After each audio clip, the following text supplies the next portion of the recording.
Ազատության հրապարակում երեկ տեղի ունեցած Հայ ազգային կոնգրեսի հանրահավաքից հետո այսօր նախկին եւ ներկա քաղբանտարկյալների հարազատները Հայաստանի Հանրապետության գլխավոր դատախազության մոտ էին հավաքվել մեծ հույսերով։ Այս 100,000 հայի ճնշման տակ հնարավոր չի, որ նրանք չկարողանան ազատել մեր քաղբանտարկյալներին, ուզած, չուզած, դա պետք է անեն։ Ինչպես Նիկոլն է ասում, մեր հաղթանակն անկասելի է։ Ակցիայի մասնակիցների մեջ էր նաև Հայկական ժամանակ օրաթերթի գլխավոր խմբագրի Նիկոլ Փաշինյանի հորաքույրը։ Նրա կարծիքով, ի տարբերություն մյուս քաղբանտարկյալների, Նիկոլ Փաշինյանը դեռ երկար ժամանակ անցկացնի պատժախցում։ Միջև Սերժը չբերանա, ես հույս չունեմ, որ Նիկոլին կազատեն։ Որտեղ վախենում են Նիկոլից, դրա համար, նրա հոդվածներից, նրա մանից, դրա համար էլ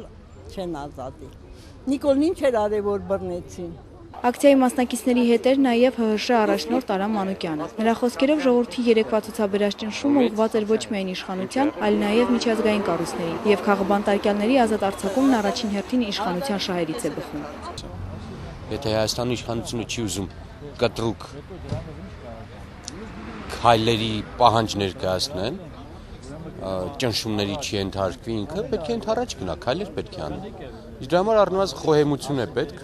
Հասմիկ Կիրակոսյան, Հովսեփ Հովսեփյան, IPFE։